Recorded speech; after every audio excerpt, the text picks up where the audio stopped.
Hello there lovely people of YouTube, my name is Katy and you're watching my channel Superconsole, where today we're talking anime, specifically the feature-length anime adaptation of the manga series Koi no Katachi, known as A Silent Voice here in the West, although literally translated during the movie as The Shape of Voice.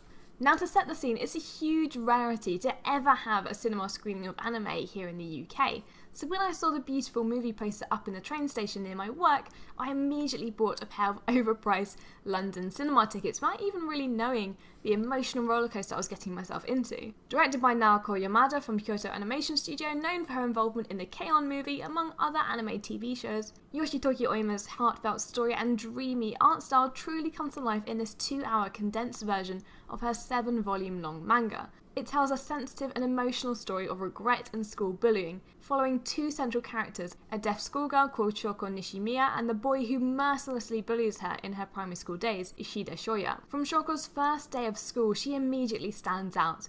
Her disability means her speech isn't easily understood by her fellow classmates, and she resorts to conversing with the others through the scrawled pages of her notebook, something the children take as a bit of a novelty and just don't seem to understand. Shoya's character instantly comes across as an absolute douche, as he torments Shoko both verbally and physically in a quick series of scenes, from shouting behind her head to stealing her hearing aid and shoving her.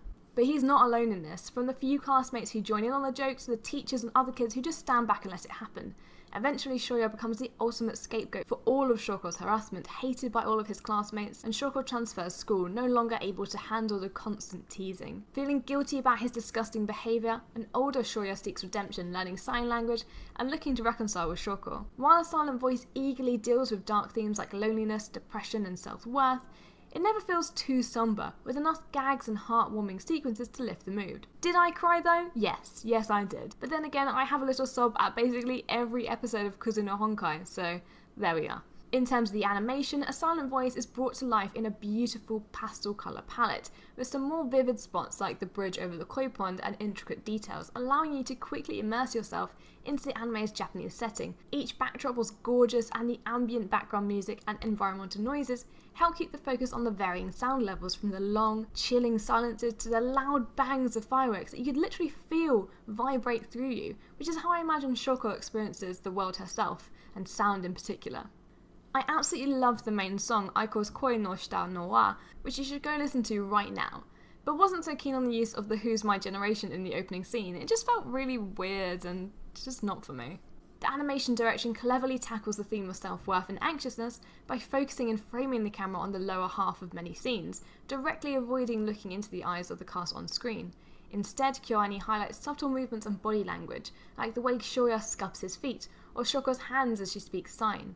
Long silences and careful camera framing allude to more intricate parts of the story, easily missed if you're glancing at your bucket of popcorn.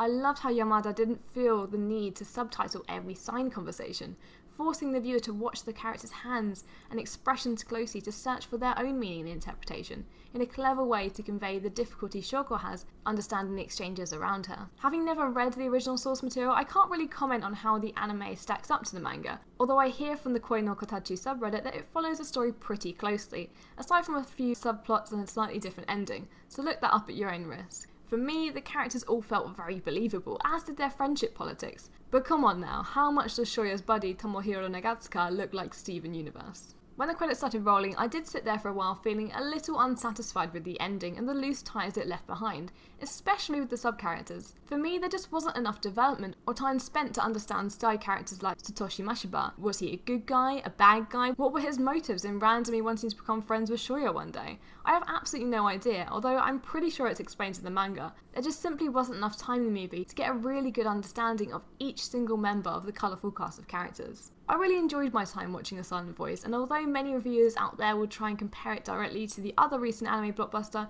Kimi no Na wa, I just wouldn't even know where to begin trying to judge them side by side. The experience is just totally different. But what I would say is, if you like an anime with a bit of heart, albeit shallowly developed sub-characters, and are not afraid to approach the darker and sadder topics of teen life head-on, then this one could be for you. Just remember, bring some tissues.